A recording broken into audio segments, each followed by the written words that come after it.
The Island of Missing Trees by Elif Shafak, published by Viking Penguin. And this is a novel that is set in 1970s Cyprus and later 2010s London, North London. If you haven't read any Elif Shafak, then I think now is the time to start.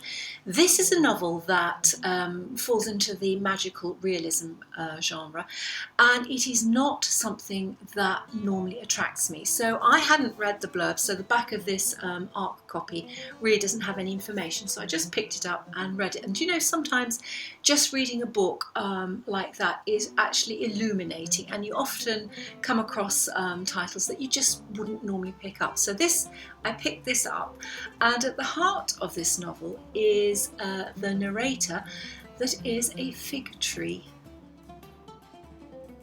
It is a fig tree that has been transposed from Cyprus to accompany Costas, who is now living in North London, and it looks back at his time in Cyprus when partition happened, when the Turks invaded Cyprus, and it was the original parent tree was at the Happy Fig, which is a restaurant where the fig grew up through it, and the times then seemed idyllic, but then of course history intervened and there was terrible loss of life, and you know, partners, life, death, everything changed for Cyprus in 1974.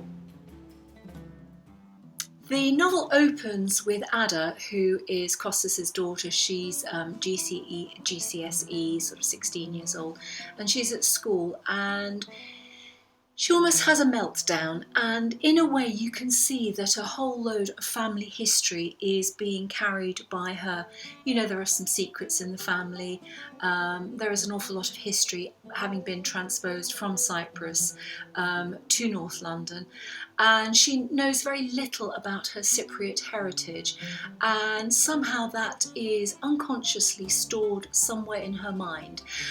This is very much the story about her, about her mum and dad, and about this wonderful fig tree. And the fig tree narrates, tells the story, interacts with, you know, local flora and fauna in an absolutely credible and charming way. So I was really bowled over by this book, and I loved the writing, and I think Elif Shafak is really an author that is so very, very worth reading. So I recommend The Island of Missing Trees by Elif Shafak, set mainly in Cyprus, but also North London, and it is an absolute insight and delight.